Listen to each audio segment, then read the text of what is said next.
You would think.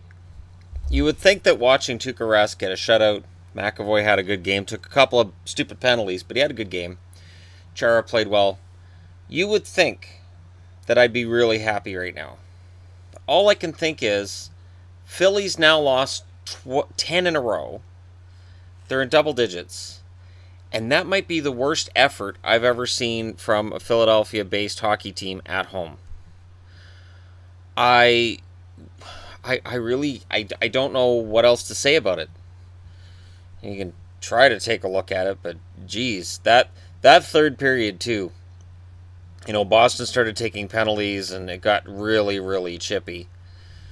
Tuukka ends up with 27 saves.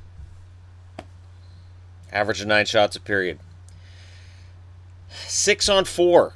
Philly couldn't generate scoring chances. At home, after a 9-game losing streak.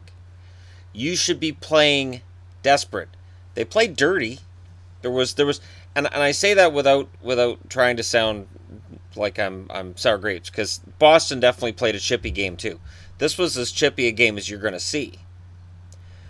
But Philly now, 8 wins, 18 losses. It keeps adding up. It keeps getting worse. This was the worst effort I have seen out of a Philadelphia-based team in at least a decade. I'm thinking 05-06. This was terrible. I think it was, where was it, 06-07? The year that they really crapped out. The year they got JVR at number 3 in the draft. That's the season I'm talking about. That was the last time I saw the Flyers play this badly. 27 shots. Elliott made 24. It's really not Elliott's fault. Those goals, I mean, Boston's just being allowed to skate right into the hash marks and tee off. Haig played well. I don't know why you guys didn't say it was Haig instead of Hag. I'm saying Hag the whole time. Ghost played well. I say well because he's pissed off. Ghost is angry about this losing streak. And I didn't see any of that from the big guns. Where was Giroux? Where's that Claude Giroux that chirps at the bench and goes out and scores a goal and leads his team into battle? Where was Voracek today? Simmons had an okay game, I guess. I mean, they get shut out, so I can't say a whole lot of good things about their offense. And it's really weird because I'm a Bruins fan. I've never cheered for Philly. Philly has never been a team that I've looked at and said, oh, I'm going to cheer for the Flyers. It's never happened. Closest I get is the Legion of Doom time because I liked Renberg and I liked Leclerc. I wasn't a big Lindros fan. I liked Renberg and Leclerc, and I was a big fan of Eric Desjardins. I never understood why Montreal let Desjardins go. Thankfully, they don't let go of defensemen like that anymore. My point is, if there's a game where you're going to fire the coach, this was it. If Hackstall keeps his job into the next game, I'm surprised. And it shows, to me anyways, it shows that this season's basically done.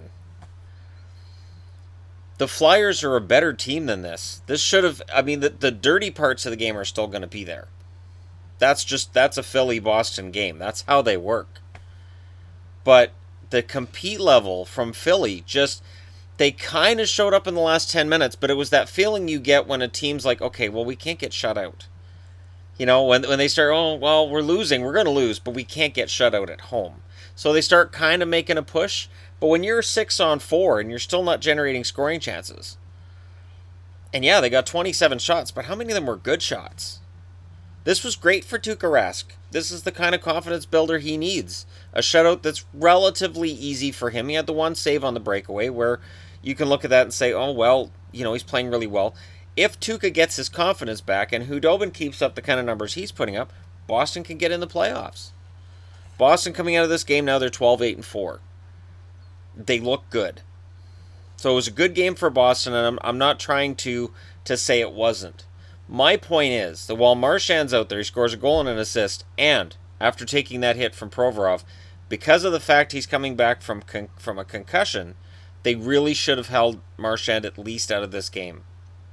There are plenty of instances where a guy with a concussion history will take a hit like that, play the rest of the game, and there is something wrong after.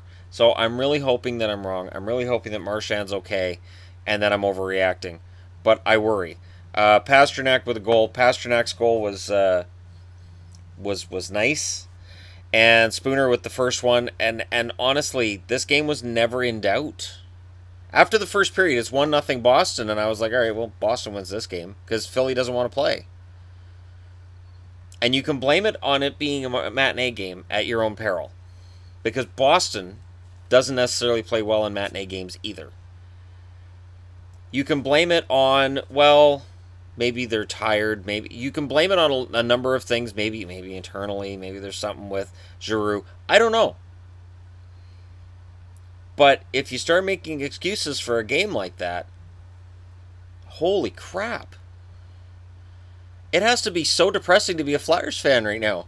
Like, I've watched bits and pieces of their games, and this is the difference between when I have to channel surf to try to maintain and watch what's going on with every team, and when I can actually just zero in on one game and watch that one game. This was an example of that.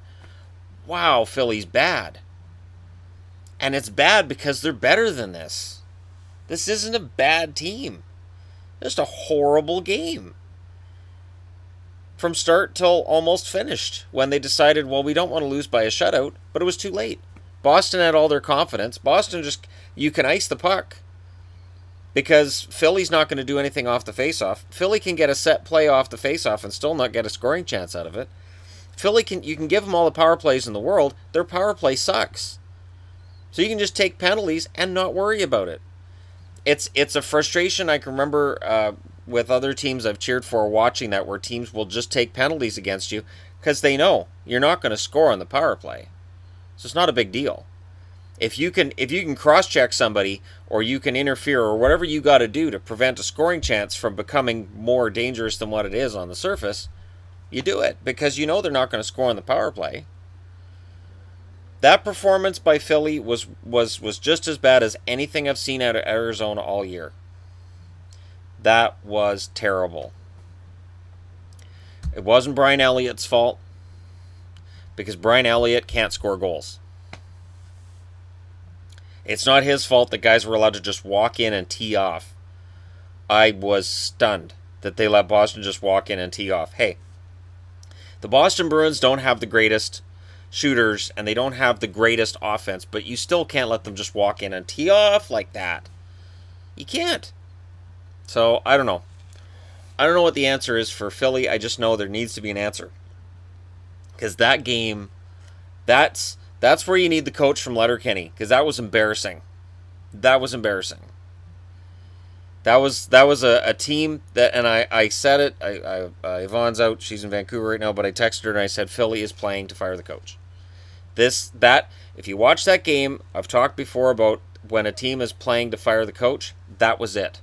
That's a team that's like, does not want Hackstall behind the bench, because if they did, they would have shown a little more fire and fight than that. And dirty plays aside, like I said, Boston was doing it too. All that chippiness doesn't mean your team's making an effort. It means they're frustrated. It means Philly's well aware they're not making the right effort. Philly's well aware that they're sinking. So, wow. That whole game was wow. The entire game. I had no doubt in my mind Boston was going to win that game. That is the first time I can say that in a long time, where I've watched the game and go, well, Boston wins this one. Pretty much right off the opening face, I was like, all right, well, I guess this is going to be Boston's game.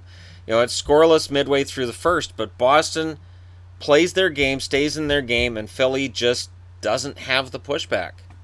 When Boston scores, and that's when you got to answer, and Philly just, we're done.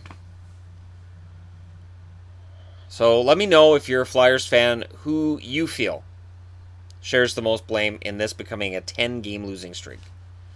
And as a Bruins fan, how good do you feel about this game? Do you take this game out? Yeah, we win. Like I said, we win. We win a game in Philly. It's a road game. Rask with a shutout. It's good for his confidence. Pasternak goal and an assist. Marchand goal and an assist. I hope he's okay.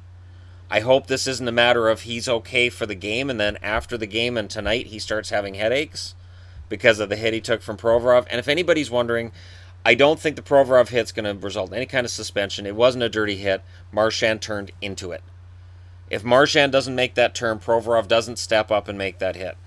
Was it a hit to the head? Even that, to me, was borderline. I think that was just a hockey hit, and I was kind of surprised it was a penalty. So there you go. Not playing favorites, not being biased.